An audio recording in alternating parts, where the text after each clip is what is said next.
Hayırlı gün. İpteşler, korap barıçılar. Hem de kim bana yazılır katılıyorçeler.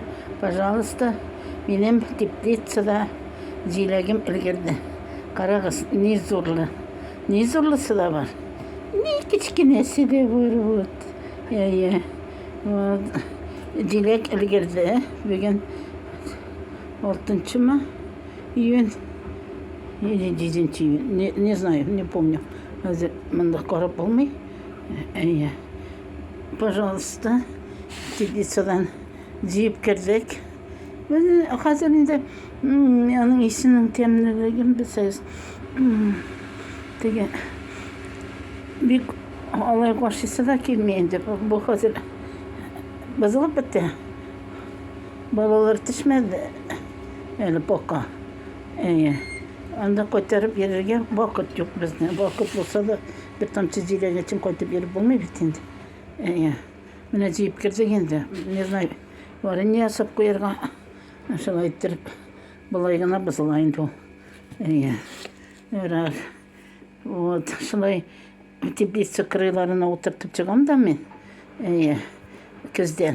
Su sebep yazdan mene oşu cilep bire başlayılar olara. Mene nindi. Ayrı uğramdagıları o varmağanda. Ладно, приятного аппетита нам. Так. Пахнет, вкусно пахнет. Ага, как хорошо.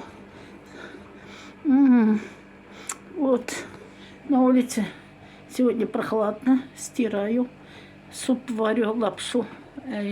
Целый день работа. Все равно, хоть на улице не работаешь, с огорода не работаешь, все равно хватает работы женщинам. Да. Молодцы. Вон пионы цветет тоже. Он. Хорошо. Красота. Пока-пока. Розаны. Яңгыр яғырға тұттынды. Ярай біз кірлеріне олып ілгердік. Пионларға yoğa яңгыр. Kırlarını alıp bildirdik.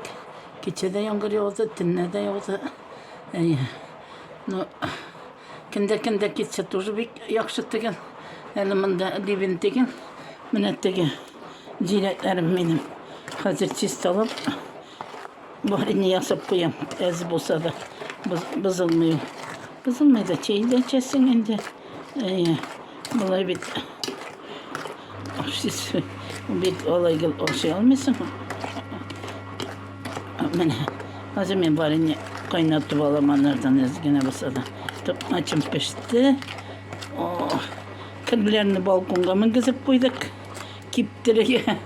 Zilip bir yakşı kiptire degenim de. Kiptireye tutundu. Yangırı başladı. Ben sana ettim. Yarar. Yangırı da gerek indi kanışını. Cılı yangırları bulsun. Berekatli, şefkatli yangırları bulsun. Onun işleri bir ettirmen. Yani paka.